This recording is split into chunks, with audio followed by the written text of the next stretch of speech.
Ako si Jane, nag-oorganisa ng mga manggagawa sa private hospital. Ang pinakamabigat na challenges ay siguro for me yung doubt sa sarili. Kasi kahit ilang trainings na yung nadaanan mo, iba pa rin kapag nandun ka na sa aktual na trabaho. So, nangangapa ako sa simula. Pero at the same time, sinisigurado ko yung mga steps ng organizing ay nasasagawa pa din. Mahirap din talaga mag-organize sa mga private hospital eh. Especially yung time nila, limited lang din. Na-experience ko na kapag sa ground nakakausapin mo na sila, very aloof talaga sila. Hindi kanina basta papansinin. Magbibigay ka lang ng flyer sa kanila, talagang hindi nila tatanggapin. So, challenging din yon. Pero, nagpatuloy pa rin naman, tinatry pa rin namin makakuha ng contacts sa hospital na initial naming tinarget. Since marami sa mga nasa region na mga manggagawa, yung parang nakakalimutan natin na sila din ay dumadanas din ng sobrang babang pasahod, walang benepisyo. The fact na lumabas sa yung manggagawa, hindi mo siya pwedeng talikuran. So doon nag-impisa na mag-focus muna kami sa NICC Doctors Hospital. We are planning to organize first here within the Metro Manila. Although, napakahirap din, alam naman natin yung organizing is a painstaking effort yan.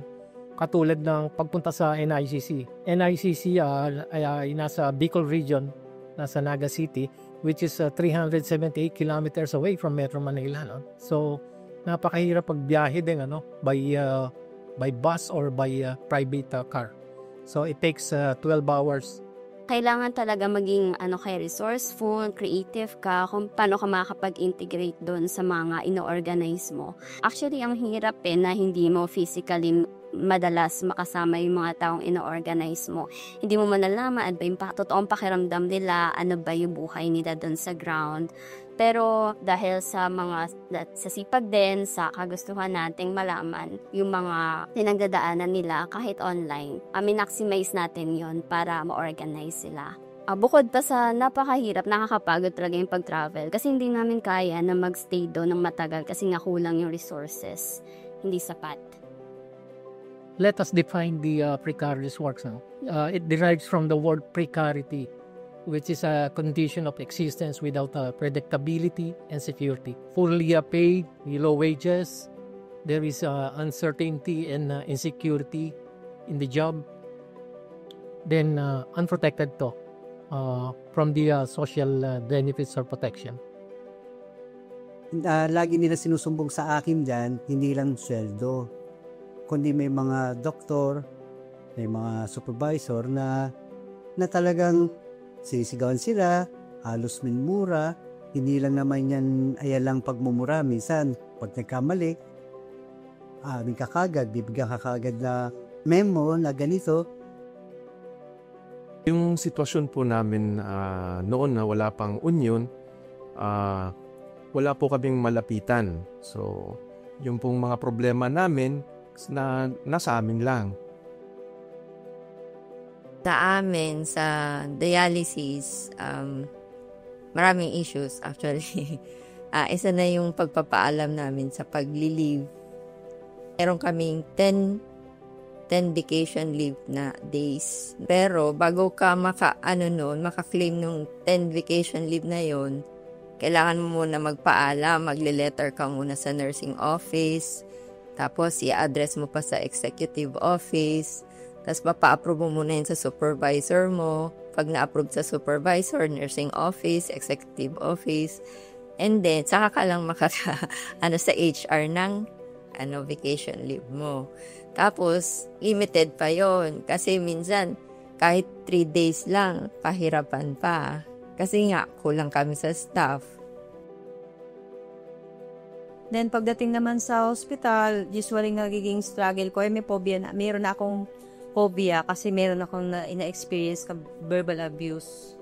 So, yun yung isa sa struggle ko na konting pagkakamali mo, papaganitan ka kaagad, meron ka makakatatanggap ng mga masasakit na salita na hindi pa naman dumadaan sa investigasyon, minuhustahan ka na. Yung mga ganung bagay. na wala kang karapatang magreklamo, mga ganun. Of course, napaka-importante, no? Unang-una para siguro makatulong tayo sa kanila, no? Para ma-address din yung problema nila. Yung situation nila roon na sila yung mababang sweldo, yung kakarampot ng benepisyo, no? Kaya kami naisipan ko na kausapin din sila at magbuo ng union. So, yung primary reason para magkaroon kami yung pagbuo namin ng union ay yung para ma-improve yung working conditions at saka yung employment terms. Magkaroon ng pagbabago sa sweldo namin at magkaroon kami ng benepisyo, saka maprotektahan yung mga empleyado dun sa unfair or yung pag-i-exploit sa mga empleyado. So, yun po.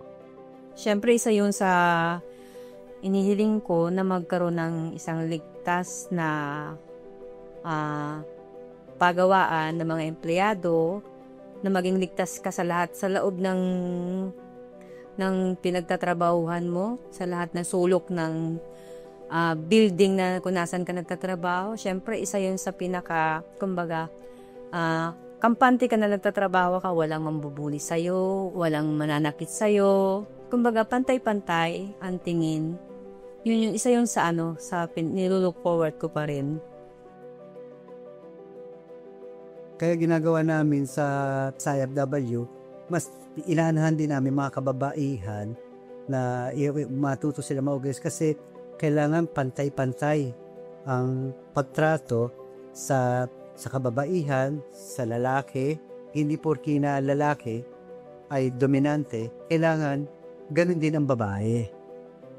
Yung mga challenges na hindi right away malalaman mo yung solusyon. So, habang pinagdadaanan mo yung proseso, tsaka mo lang malalaman ano yung dapat mong approach sa ganong scenario. Pero may times na nanghingi din ako ng mga advice sa mga matagal ng mga organizer, like katulad sa EFW, sa team ko, sa organizing team, even sa mga naging katrabaho ko before sa sentro, nahingi din ako ng advice sa kanila. Bilang bago pa lang sa TIO organizing, malaki yung naging tulong ng mga tools sa organizing na itinuro ng PSI, yung Public Services International.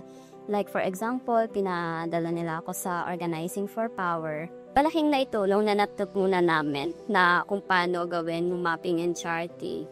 So, maganda yun kasi nalaman namin na kapag may nagtanong sa akin, mananalo ba tayo o matatalo? Alam mo yung sagot na kung mananalo or matatalo kasi meron kang mapping and charting.